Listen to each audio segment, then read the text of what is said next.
নমস্কার বন্ধুরা, শ্রী শ্রী রামকৃষ্ণ কথামৃততে তোমাদের সবাইকে স্বাগত জানাই। আজকে আমি পড়ব আগে বিদ্যা না আগে ঈশ্বর লাভ।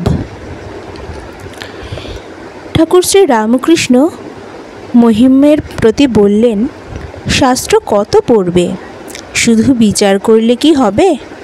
আগে তাকে লাভ করবার চেষ্টা করো। গুরুবাক্যে বিশ্বাস করে কিছু কর্ম করো। গুরু না থাকেন, তাকে ব্যাকুল হয়ে প্রার্থনা করো। তিনি কেমন তিনিই জানিয়ে দেবেন। বই পড়ে কি জানবে? যতক্ষণ না হাটে পৌঁছানো যায় ততক্ষণ দূর হতে কেবল হো হো শব্দ। হাটে পৌঁছিলে আর এক রকম, তখন স্পষ্ট দেখতে পাবে, শুনতেও পাবে। আলু নাও, পয়সা দাও, শুনতে পাবে। সমুদ্র দূর হতে হো হো শব্দ করছে, কাছে গেলে কত জাহাজ যাচ্ছে, পাখি উঠছে, ঢেউ হচ্ছে, দেখতে পাবে। বই পড়ে ঠিক অনুভব হয় না, অনেক তফাৎ।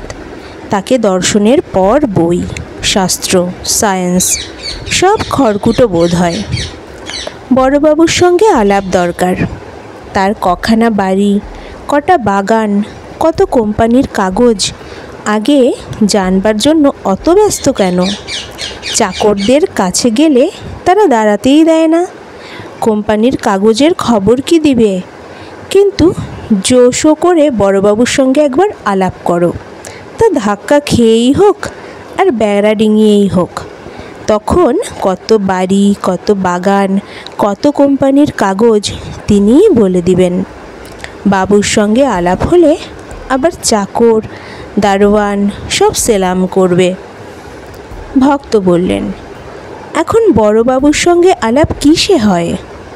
শ্রী রামকৃষ্ণ বললেন, তাই কর্ম চাই। ঈশ্বর আছেন বলে বসে থাকলে হবে না, জোশো করে তার কাছে যেতে হবে।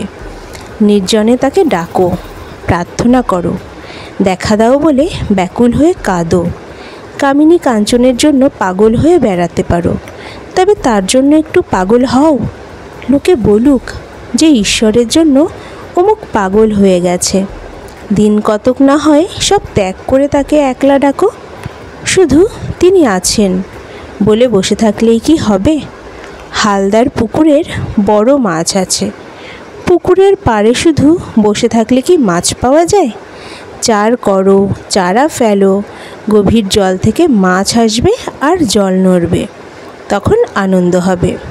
হয়তো মাছটার খানিকটা একবার দেখা গেল, মাছটা ধপাং করে উঠল, যখন দেখা গেল তখনই আনন্দ। দুধকে দই পেতে মন্থন করলে তবে তো মাখন পাবে। মহিমার প্রতি বললেন, এ তো ভালো বালাই হলো। ঈশ্বরকে দেখিয়ে দাও আর উনি চুপ করে বসে থাকবেন। মাখন তুলে মুখের কাছে ধরো, ভালো বালাই হলো। মাছ ধরে হাতে দাও। একজন রাজাকে দেখতে চায়। রাজা আছেন 7 দেউরির পরে। প্রথম দেউরি পার হতে না হতেই বলে, রাজা কই? যেমন আছে এক একটা দেউরি পার করতে তো হবে। জয় ঠাকুর শ্রী রামকৃষ্ণ।